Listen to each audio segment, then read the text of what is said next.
আজকে কিন্তু আমার গেমিং চ্যানেল থেকে পেমেন্ট আসলো, আর কত টাকা পেমেন্ট আসলো তোমরা সমস্ত কিছু জানতে পারবে ভিডিওটা শেষ অব্দি দেখো। হে গাইস, আসসালামু আলাইকুম, আমি আসিফ। আর সকাল সকাল উঠে গাইস আমি চলাম আজকে মাঠের দিকে, কারণ আজকে আমাদের গম মারতে হবে। তার জন্য আমি বাড়ি থেকে বেরিয়ে গেলাম বাইক নিয়ে। আর আজকে আমি বার্গম্যানটা নিয়ে আসিনি, পুরাতন বাইক নিয়ে আসলাম, কারণ আমাদের মাঠে বলে কথা। আর মাঠে কিন্তু গাইস ওই গাড়িটা নিয়ে গেলে নোংরা হয়ে যাবে।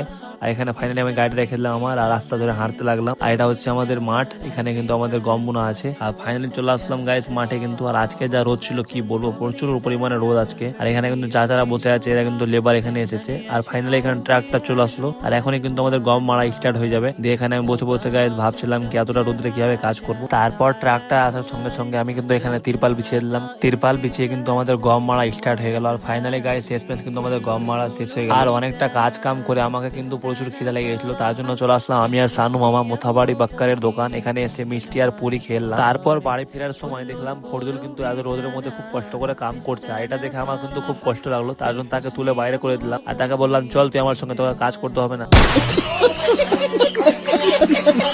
তারপর চলে আসলাম এক্সিস ব্যাংকের এটিএম এ। এখানে এসে আমার ইউটিউবে পেমেন্ট এসেছে, সেটা টাকা তোলার জন্য। না গায়ে সেটা মজা করছিলাম তোমাদের সঙ্গে, আমার ইউটিউবে কোনো পেমেন্ট আসেনি। এটা আমার বাড়ির টাকা, মা আমাকে টাকা তুলে নিয়ে আসতে বলেছিল। তারপর ফাইনালি টাকা তুলে বেরিয়ে গেলাম বাড়ি। আর আজকে এই মিনি ব্লগটা এখানে শেষ করছি, দেখা হচ্ছে অন্য ব্লগে। আর তোমাদের আমার ব্লগগুলো কেমন লাগে একটু কমেন্টে জানাও।